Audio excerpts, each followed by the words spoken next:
Hey guys, this is Royce. I'm JP, and today we're talking about priorities, chapter 14 in the book Man in the Mirror, and specifically how to decide what is important.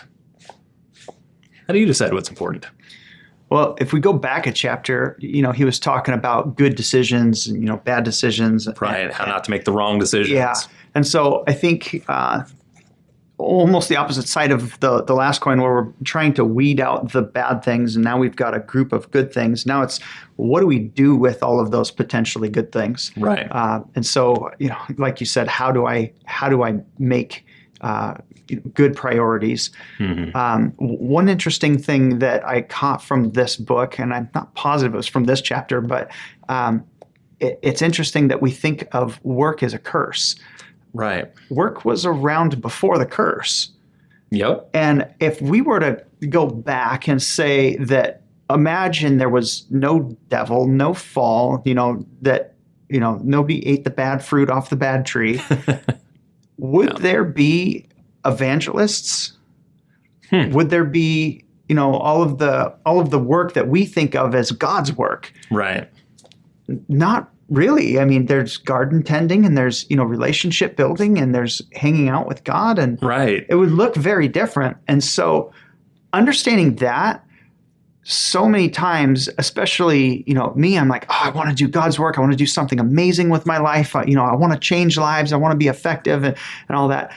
And I feel like for the past so many years, God said, I've called you to be a superintendent down here and do this job. Mm-hmm. I want to do something else. But right. Ultimately, priorities are saying, here are all the good things that I could do with my life. Right. How do you see things, God? What do you want me to do?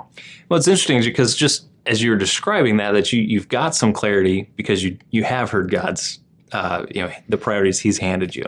And there's this pull. And it just strikes me how the community that we're in, the culture that we're in, they value certain things. And they're not, the majority of them aren't bad, right? I mean, we can, not only are we in American culture, but like in church culture for a lot of us, or even just the culture of our work and family. But yeah, there's a big difference between like, okay, I want to go with what everybody else is doing or thinks is valuable and important versus, okay, God's given me this specific mission. And so I need to make these things priority. So I'm going to totally butcher it. Please forgive me. But there's a scripture that talks about God's good, pleasing, and perfect will. And growing up in church, I always thought God's good, pleasing, and perfect will was all one.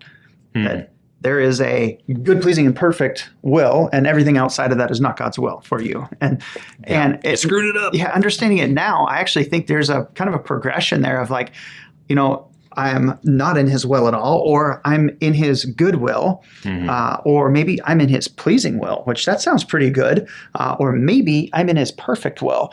And, so understanding it like that, where it's not necessarily like either I've got it all right or I've got it all wrong, might be helpful for somebody who's trying to figure out the priorities in their life and what's important. Yeah. I recently heard somebody share that they prefer to say that God has a purpose versus God has a plan. Because kind of like you were talking about, you're either in God's will or you're out of it. I was always like, oh man, that was totally not something that would be in God's plan. And I've screwed up. I'm outside of his plan. And I don't know how this is ever going to get reconciled, right? And the enemy would beat me down and just be like, you've screwed up, and try to get me to give up. But when we recognize God's got a purpose, we look at how he created us and his desire to have relationship with us and the fact that he's given us free will, then it's a lot easier to go, okay, he's got a purpose and he wants to labor with us in this. Look at Solomon was born out of God's plan B. Right. Do you really think it was God's plan A for David to murder Bathsheba's husband and continue that relationship with her? Probably not. Probably not.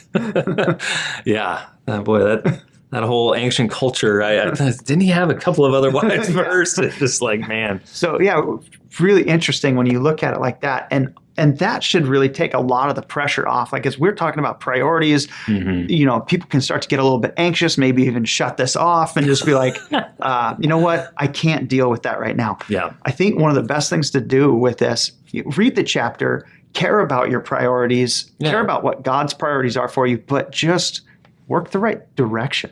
Don't worry about, do I have A, B, C, D? You'll get to A, B, C, D, and then you'll figure out where you need to cut everything else off, and it goes away. Right. You'll get there. Yeah, it's not 0 to 1,000 miles an hour, right? It's just get the ship steered in the right direction to start with, and then launch. And God's immensely faithful and powerful and capable of getting us where he wants us to go. It's just a matter of, are we fighting him for that control?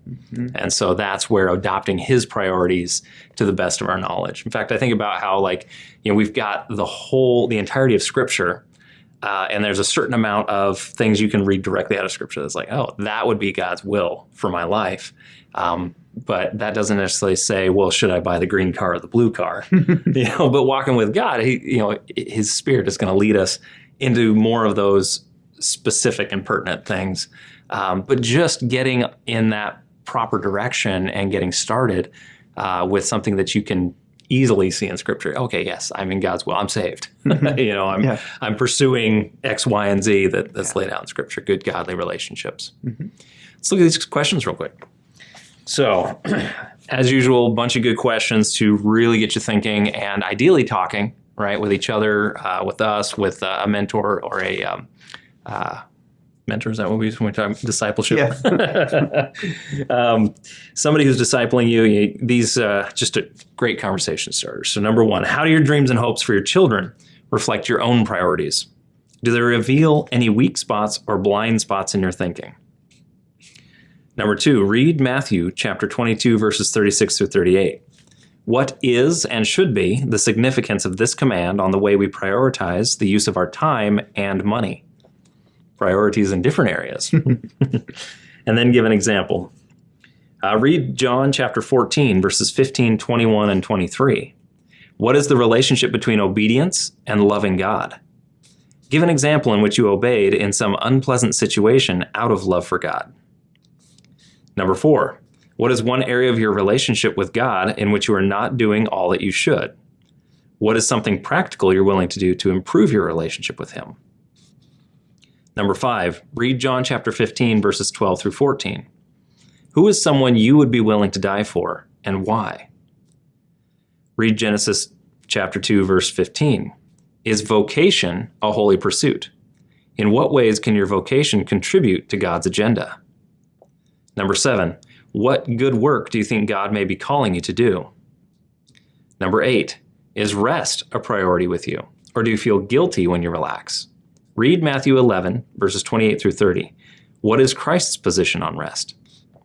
Number nine, how does the world compete in your life with biblical priorities? Give an example. And number 10, how does money compete in your life with biblical priorities? Give an example. Good thoughts. See you guys next time.